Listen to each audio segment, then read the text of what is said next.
Pertanyaan yang paling menyebalkan. Di belakang gue ada siapa? Yang jagain gue siapa? Terus ada yang nanya kayak gitu.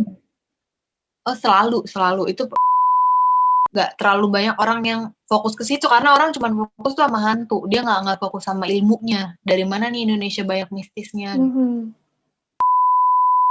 Iya, kenapa Indonesia ini orang suka tanya juga ya, biar orang tahu, biar pintar, jangan bodoh terus-terusan. Siap. Indonesia itu kenapa banyak banget mistisnya, karena apa aja marketingnya nggak oke tuh, nggak ngerti.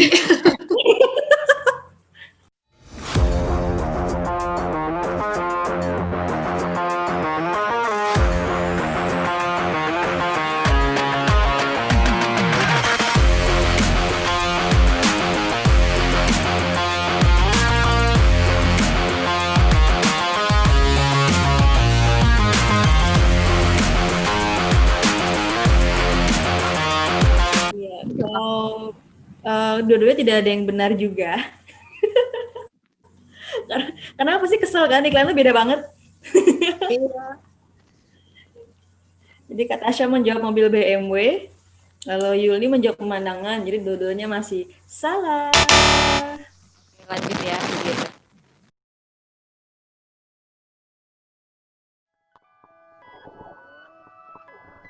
There's good reason for my glistening skin, and how I shine, and how my pores are so clean and clear.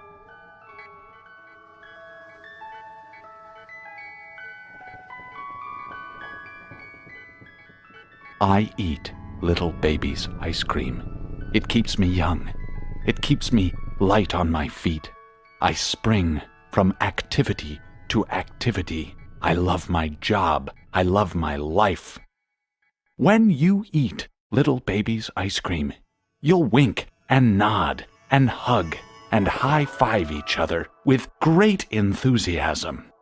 This is a special time. Little baby's ice cream.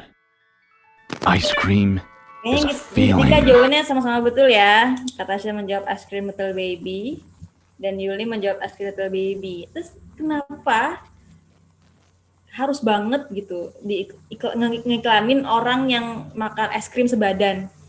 Apa pesannya tuh apa gitu?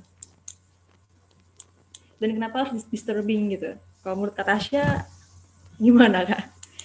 Disturbing nggak sih? Disturbing atau lebih ke horor atau apa ya? Jijik kalau. Jijik ya. Jijik. Kalau gue sih nggak tahu kenapa. Mungkin kan tadi dia bilang es krimnya kulitnya jadi nggak ada poresnya gitu-gitu. Mungkin es krimnya sepadet itu, selembut itu kayak bayi. Iya benar-benar. Jadi menunjukkan lembut seperti baby gitu ya. Iya sih, bisa sih. Bisa benar. Kalau Yul nih? Kandungan dari es krimnya. Jadi kandungan es krimnya itu bisa bikin halus atau apapun itu deh. Kok nggak ngerti juga sebenarnya.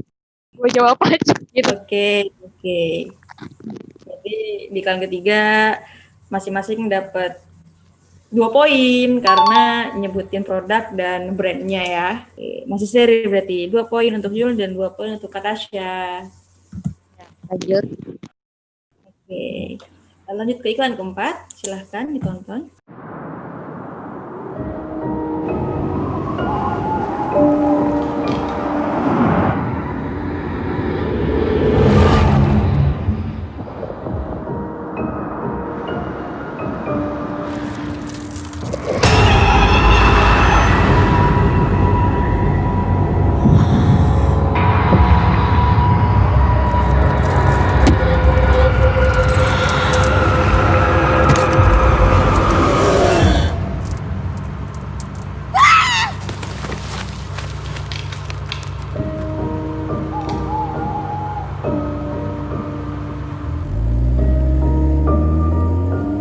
The future of driving.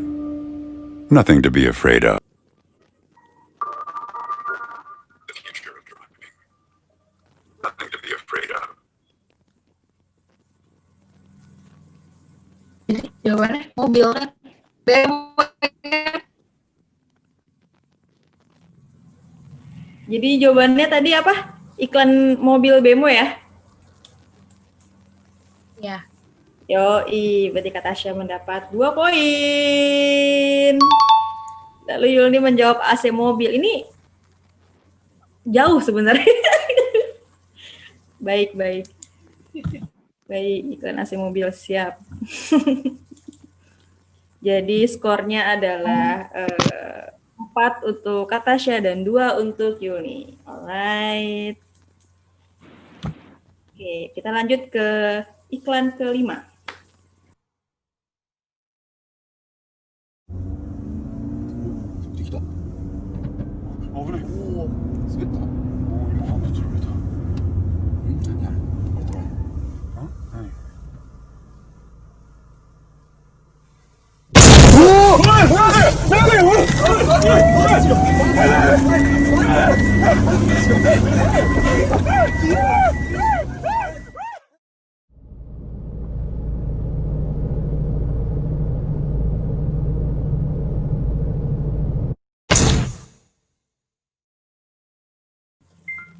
Oke, jadi ini nyaris no clue ya, nyaris nggak ada petunjuk, tapi sebenarnya ini iklan, tau nggak iklan apa? Ban mobil. Hah? Jadi judul iklan itu auto weight tires. Jadi kayak mereka lagi berkendara di keadaan bersalju. Kalau bersalju kan pasti tebal ya, nutupin jalan. Nah, jadi mereka lagi ngebut, terus tiba-tiba ada hantu, mereka kaget, mereka bisa ngebut mundur ke belakang tanpa selip. Gitu. Jadi tujuannya ngasih tahu nih ban nih dalam keadaan yang darurat pun tetap gitu, dia aman di. Apa aja marketingnya nggak oke tuh, nggak ngerti. Bener-bener. Jauh sih. Gue pikir iklan kamera. Tidak nggak dengan pesannya gitu. Ini kalau aku baca sih katanya iklannya sempat dilarang sih. Maksudnya cuma berapa kali terus kayak langsung dilarang gitu di TV. Ya iyalah. Kayak orang juga jantungan kali ya nonton iklan tiap hari. Oke, lanjut ke iklan terakhir. Ya tadi keputusannya jawabannya di iklan kelima berarti belum ada yang betul ya. Ya. Dan Kak Tasya masih memimpin skor 4-2. Sampai akhir deh kayak. Udah kamera ya. Langsung ke iklan ke-6. Oke. Fine. Brilliant. All right, I'll see you on the 9th. Okay, bye.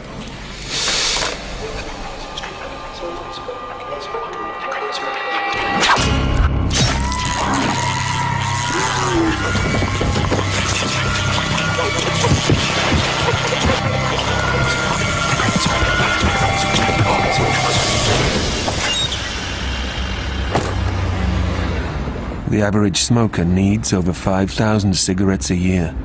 Nyebelin banget. Get on hooked. Call 0800-169-0169. Jadi itu iklan apa? Oh, Rokok. Iklan rokok. Lebih tepatnya larangan merokok sebenarnya. jadi kalau Jadi kayak kampanye anti rokok di US. Ya, oke. Ya. Jadi di awal itu kan kayak karyawan dia habis nelpon, habis kerja kayak capek gitu kan. Nah, dari capeknya itu tuh ada kayak dorongan menarik dia untuk ngerokok di luar gitu. Jadi setiap dia stres, dia akan terpancing untuk ngerokok gitu. Dan itu tuh pancingannya tuh sama kayak ditarik, kayak dipaksa gitu. Itu sih yang dari aku baca sih. Persepsi aku yang dari aku, yang aku tangkep gitu. Tapi kalau menurut Kak Tasya gitu nggak sih? Iklan larang ngerokok atau malah mendorong orang untuk ngerokok? Mendorong orang ngerokok. Dia di luar masih ngerokok. Terus pancingannya lepas. Berarti dengan merokok dia tenang gitu, bebannya hilang. Iya sih, bisa juga kayak gitu sih. Benar. Kalau menurut Yuli? justru menurut gua ya, itu iklannya ngelarang orang ngerokok di tempat umum. Udah, itu aja. Apa sih gua ngomong apa gua nggak tahu. Jadi persepsinya tuh melarang orang rokok di tempat umum gitu ya. Iya. Tapi itu kan sebenarnya di luar gedung. Maksudnya di pinggir gedung gitu loh, di balkon gitu. Jadi Bukan. harusnya nggak masalah dong, nggak ganggu orang. Kan dia ngerokok di dalam ruangan, nggak boleh. Maksud intinya gitu, nggak boleh ngerokok dalam ruangan. Jadi kalau dia mau merokok, ya udah mending di luar gitu. Luar gitu ya. Oke. Mm. Jadi persepsinya berbeda ya. Iya. Terus gue bingung deh, kenapa sih harus ada Kalau ngerokok di hantu-hantunya? luar. Iya, kenapa sih? Coba kita tanya sama yang lebih expert di bidang hantu.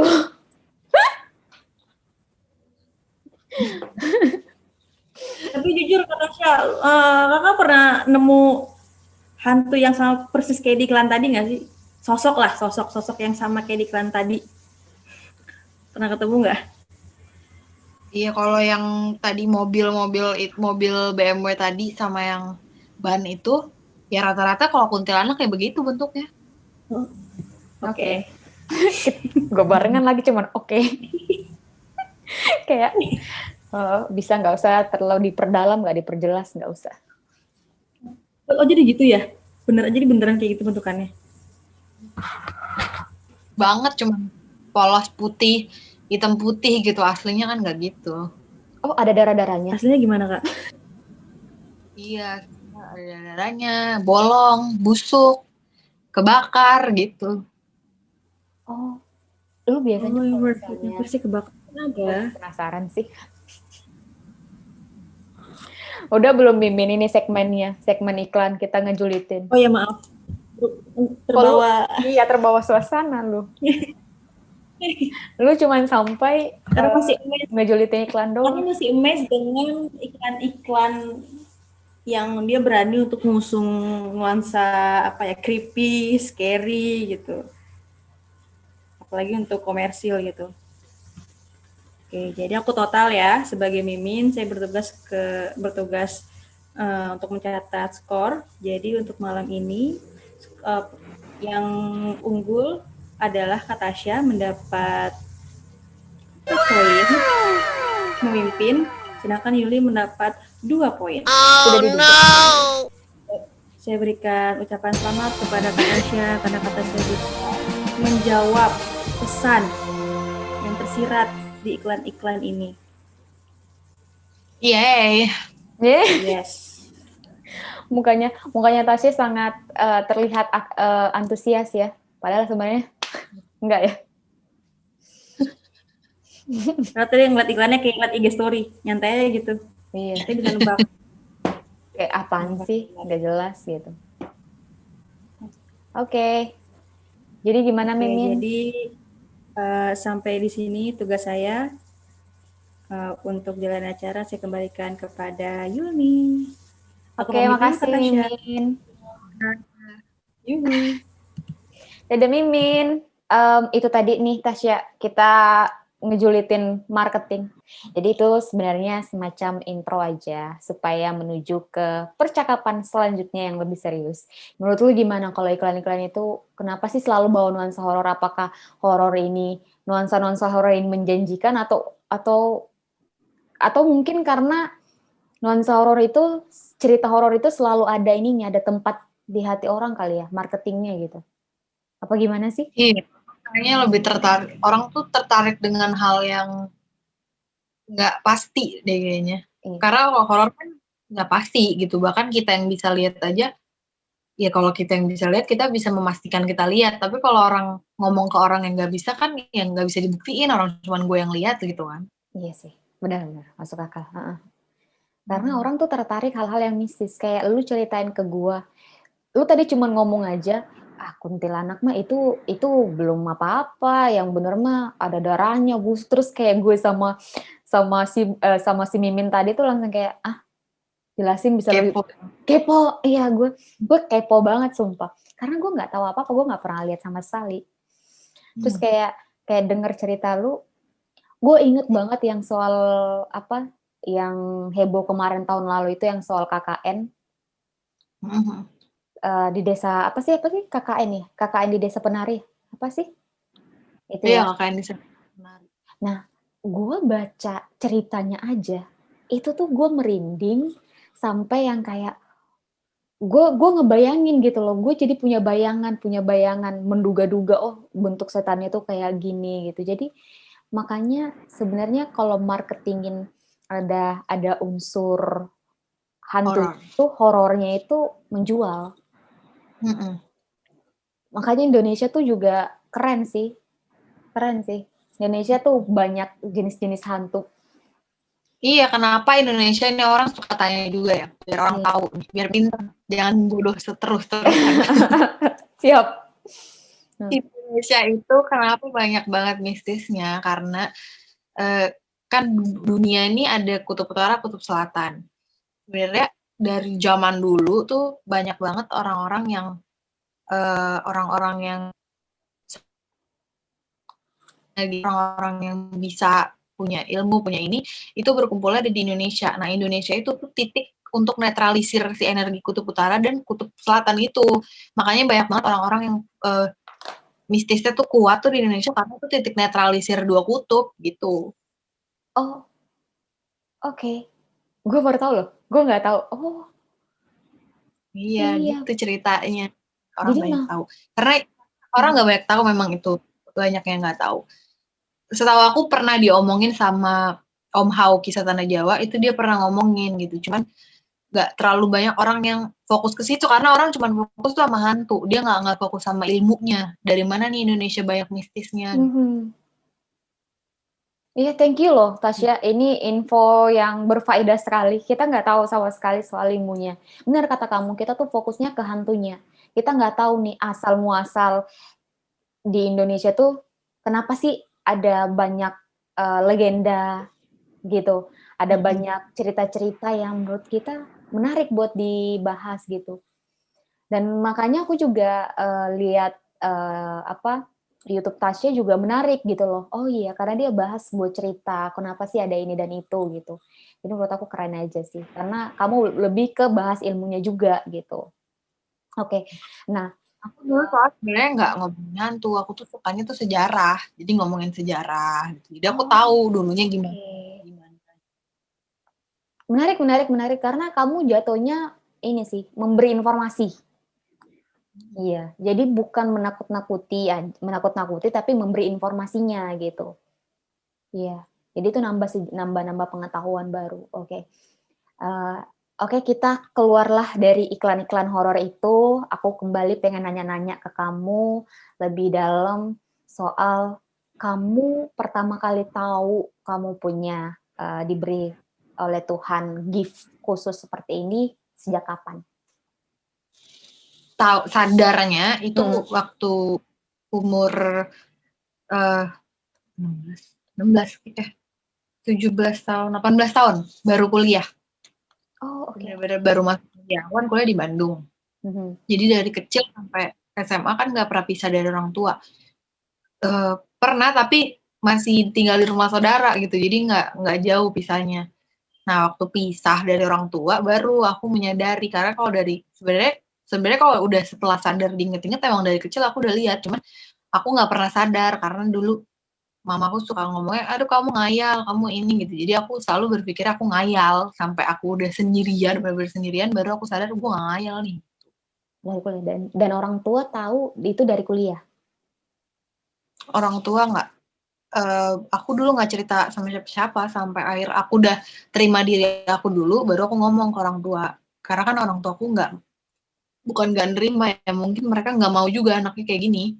Jadi nggak, karena aku punya keluarga juga yang bisa juga, dan ya mereka mungkin tahu efeknya kan berat, orang-orang yang bisa gini kan berat, buat jalanin hidupnya berat, pasti ada, kita punya maksud tertentu dalam hidup gitu. Nah mungkin orang tua aku juga nggak mau gitu anaknya gitu. Terus ditambah kalau aku keluarga aku tuh ya udah percaya Tuhan aja, nggak ada tuh yang lain-lain, nggak ada yang namanya leluhur apa gitu, nggak ada, udah pokoknya percaya Tuhan. Nah, jadi mungkin dulu aku dibilang gitu supaya aku nggak ke mindset bahwa memang aku beneran bisa lihat, sampai akhirnya aku udah bisa lihat, aku stres sampai udah kembali menerima, baru aku ngomong lagi. Emang aku ngomong memang rada-rada maksa ya, maksudnya aku ngomongnya ya udah aku emang bisa lihat, terus mama mau gimana, mau terima atau enggak gitu. Karena kalau nggak terima ya mau diapain, orang nggak bisa diapa-apain kan gitu. Iya sih. Gue pas lu ngomong gitu kayak gue speechless karena gue berpikir ketika gue menceritakan sesuatu atau kegundahan gue ke orang lain, terus kayak orang tuh berharap nutup mulut gue, jangan ngomong kayak gitu, itu nggak ada tuh, kayak rasanya tuh kok nggak ada yang pedulin gue ya, kok nggak ada yang percaya sama gue gitu. Dan itu sebuah perjalanan panjang juga gitu buat percaya ya. Dan bahkan oke, kalian aku penasaran kalian sendiri yang anak-anak indigo ya dibilangnya ya. Nah, kalian sendiri nih anak-anak indigo ini ada komunitas sendiri nggak sih?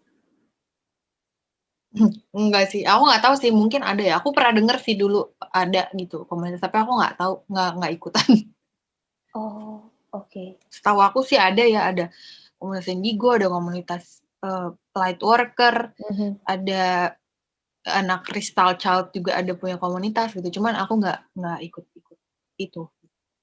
Kalau misalnya kamu sendiri biasanya apa ya? Penelusuran tuh di mana aja gitu. Biasanya selama ini Gimana aja yang pas kamu bikin kontennya. Di Jakarta, di Bandung, di Jogja,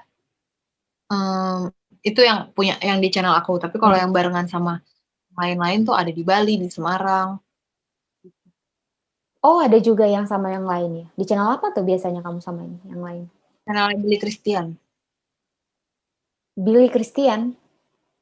Oh, oke. Dia memang anak indigo juga atau memang dia sutradara, tapi dulu dia sebelum dia film, dia research dulu ke anak-anak indigo. Jadi semenjak itu dia bikin Indigo Talk gitu. Oh, dan biasanya Tasya juga ada di situ gitu. Oh, oke. Ada nggak sih apa ya, pertanyaan orang-orang atau yang menurut lu kayak bisa nggak sih lu nggak nanya ini ke gua gitu? Pertanyaan yang paling menyebalkan lah. Pertanyaan yang paling menyebalkan. Di belakang gue ada siapa? Yang jagain gue siapa? Terus ada yang nanya kayak gitu? Oh, selalu. Itu pertanyaan paling apa ya? Aku sampai mikir itu pertanyaan paling normal keluar dari orang yang nggak aku kenal gitu.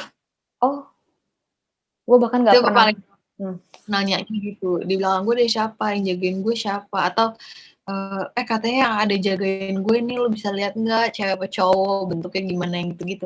Aku paling males jawab karena ya semua orang tuh punya penjaga. Tapi kalau kita nggak bisa lihat ya berarti memang kita nggak boleh lihat gitu.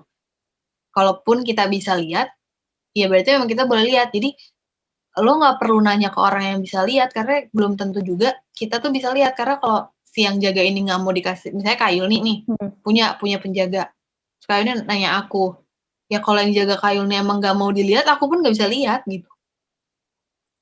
Oh, oke. Gitu. Jadi mereka tuh juga nggak sembarang kita bisa lihat juga, nggak. Apalagi kalau namanya penjaga itu pasti ada yang mau dilihat dan ada yang nggak mau dilihat.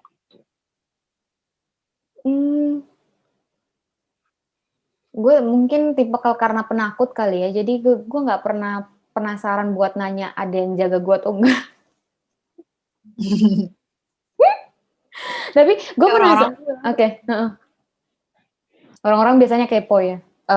Biasanya kalau misalnya kayak kita nonton iklan-iklan nih gitu, kayak misal iklan horor atau iklan atau film lah atau apapun deh, bisa nggak sih sosok-sosok itu tuh kayak terlihat di layar kamera gitu, atau mungkin tercapture gitu? Atau lu pernah nggak penelusuran atau apa sosok itu tuh ada di kamera?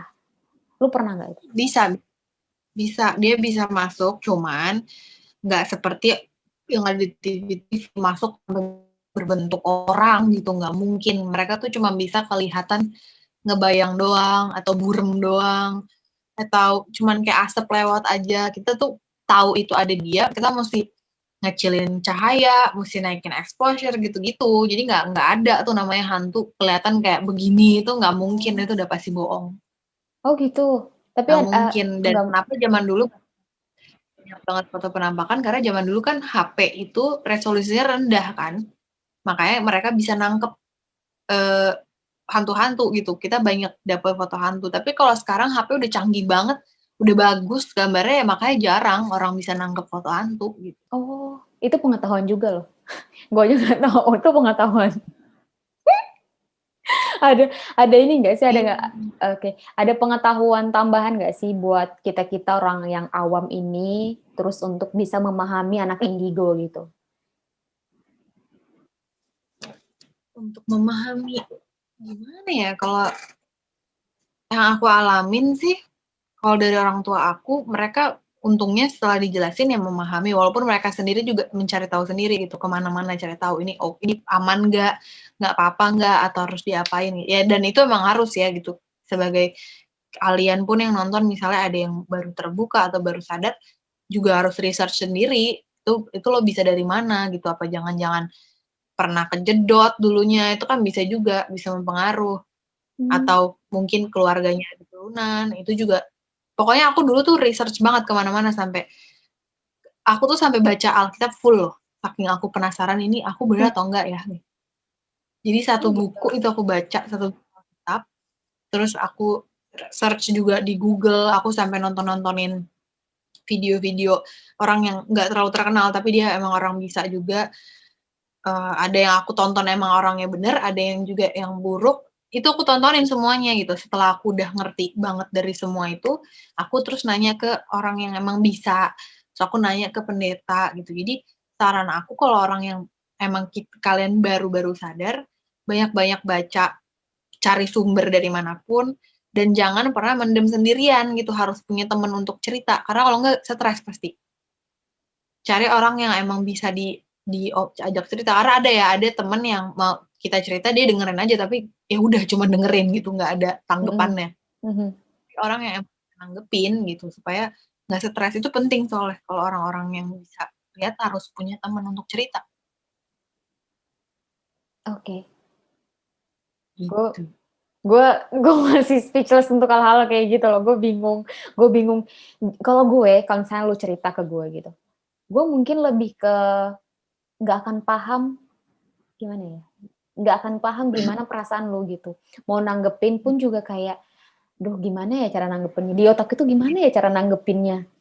Gue pengen juga untuk kayak, oh gitu ya, oh tapi gue bingung juga gue nanggepin anak indigo tuh kayak gimana, orang gue nggak lihat gitu. Iya. Kalau untuk ada orang misalnya cerita ke kalian, terus kalian bingung jawabnya, lebih baik dijawabnya, maaf ya gue nggak ngerti nih yang gini-gini, kayaknya lo harus ceritanya sama orang yang ngerti, mendingan gitu daripada kalian cuma iya doang. Dia juga jadi malah ngerasa nggak dipercaya, karena kalau orang yang baru kebuka, terus kita cerita kan pasti banyak orang yang nggak percaya. Terus ketika nanti lo cerita sama temen sendiri dan cuman diiyain aja, itu pun akan jadi kena, jadi kayak dia percaya nggak ya, akan jadi gitu. Oke. Tapi gue penasaran adalah misal nih orang kayak gue kan nggak bisa ngelihat, gue bukan anak indigo lah. Tapi ketika gue pengen ngelihat sosok itu, gue bisa nggak? Jarang sih. Oh. Apalagi nih, itu tuh tergantung main juga. Kalau orang yang emang belum kebuka, mata ketiganya belum terbuka, Kayul nih belum kebuka, tapi sebenarnya deep down kalau ini emang nggak percaya, nggak bisa, nggak akan pernah bisa lihat. Tapi kalau emang kita nggak ada percaya nggak percaya gitu, maksudnya ya lempeng aja, kalau ada ya ada, enggak ya enggak, ya bisa aja suatu saat mungkin pas lagi capek, karena kalau lagi capek frekuensi kita tuh turun, makanya bisa sefrekuensi sama mereka, bisa kelihatan, atau seenggaknya bisa ngerasa, bisa ngedenger gitu, itu pasti bisa gitu. Sama kayak orang yang sebenarnya dia itu tuh harus di tengah-tengah sih perasaan itu, jadi nggak boleh juga, ada juga orang yang kepengen banget lihat hantu, saking kepengennya, makin dia kepengen, dia nggak akan pernah lihat. Makin gitu. dia cari, makin dapet gitu. Jadi memang ya harus biasa aja gitu, seimbang aja. Oke. Ada nggak statement atau closing terakhir gitu loh buat teman-teman di Who Project tentang anak indigo atau apapun pesan-pesan yang bisa Tasya kasih ke teman-teman di Who Project gitu?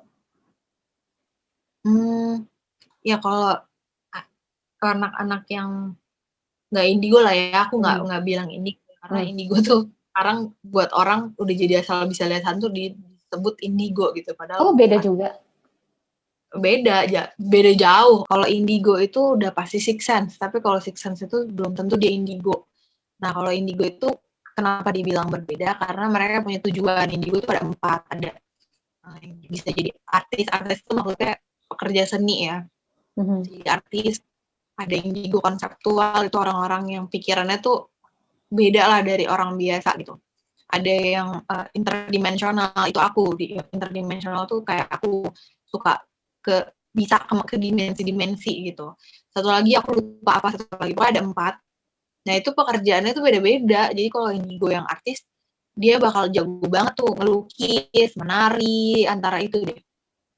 Dan kalau misalnya dia melukis, lukisannya tuh pasti punya energi tersendiri. Kita kayak kalau ngeliat tuh ngerasa gitu, ada lukisannya ada apa ya gitu. Kalau konseptual itu tadi itu biasanya orangnya agak susah diajak ngomong gitu karena pikirannya tuh jauh di depan kita gitu, jauh banget gitu. Kalau interdimensional kayak aku gampang kalau mau ke antar dimensi, tapi bukan berarti aku menguasai seluruh dimensi, enggak, tapi aku bisa ke sana gitu. Oh, I see. Gue kalau lu jelasin, gue benar-benar cuman speechless, gue cuman bisa dengerin lo karena gue nggak bingung mau nanggepinnya kayak gimana. Beneran lo, ada banyak hal-hal yang kayak gue baru dengar, gue baru tahu juga gitu.